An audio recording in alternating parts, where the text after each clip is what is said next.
আপনারা জানেন গত কয়েকদিন যাবৎ বাংলাদেশে সার্বভৌমত্ব নিয়ে সবচেয়ে বেশি যে হুমকি আসতেছে ভারত থেকে, তারা কথায় কথায় বলছে তারা আমাদেরকে পারমাণবিক বোমা মেরে উড়িয়ে দিবে। কিন্তু তারা জানে না বাংলাদেশের কুলাউড়া পাহাড়ে যে পরিমাণ ইউরেনিয়াম আছে সেটা যদি আমরা উত্তোলন করতে পারি ভারতকে অসংখ্যবার ধ্বংস বিচ্ছিন্ন করে দেওয়া যাবে। কিন্তু আমরা কোনো ধ্বংস চাই না, আমরা চাই আমাদের এমন একটা গার্ডসওয়ালা সরকার লাগবে যারা এই মৌলভীবাজারের কুলাউড়া পাহাড় থেকে ইউরেনিয়াম তুলতে সক্ষম হবে। কিউব হোল্ডিংসের গল্পে সেই রেখাটি আঁকা হয়েছিল আজ থেকে 1 যুগ আগে। নকশাই আমাদের ভাষা। Cube holdings limited. প্রায় 45 থেকে 50 বছর হয়ে গিয়েছে এই ইউরেনিয়ামের সন্ধান পাওয়া গিয়েছে, কিন্তু এখন পর্যন্ত কোনো সরকার সেই ইউরেনিয়াম তোলার ব্যাপারে সাহস করতে পারেনি। আমরা আশা রাখবো যে সামনে যে বাংলাদেশে যে সরকার গঠন করবে তারা মেরুদণ্ডওয়ালা সরকার হবে এবং সেই ইউরেনিয়াম তারা তুলতে সক্ষম হবে।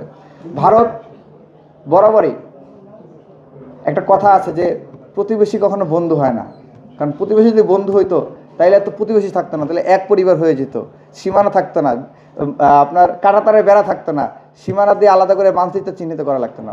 বন্ধু হলে তো সব মানচিত্র এক হয়ে যেত। প্রতিবেশী কখনো বন্ধু হইতে পারে না, তার সাথে আমাদের সম্পর্ক থাকতে পারে ন্যায্যতার ভিত্তিতে। এবং তারা যখন আমাদের ব্যাপারে ষড়যন্ত্র করবে, চক্রান্ত করবে, চক্রান্তের জবাব চক্রান্ত দিয়ে দিতে হবে, ষড়যন্ত্রের জবাব ষড়যন্ত্র দিয়ে দিতে হবে। ভারত বরাবরই চেষ্টা করছে। আপনারা দেখেন কুকি চীনের হাতে অস্ত্র আসে, ইউপিডিএফ এর হাতে অস্ত্র আছে, পাহাড়ের বিভিন্ন বিচ্ছিন্নতাবাদী সংগঠনগুলোর হাতে অস্ত্র আছে। এই অস্ত্র কারা দেয়?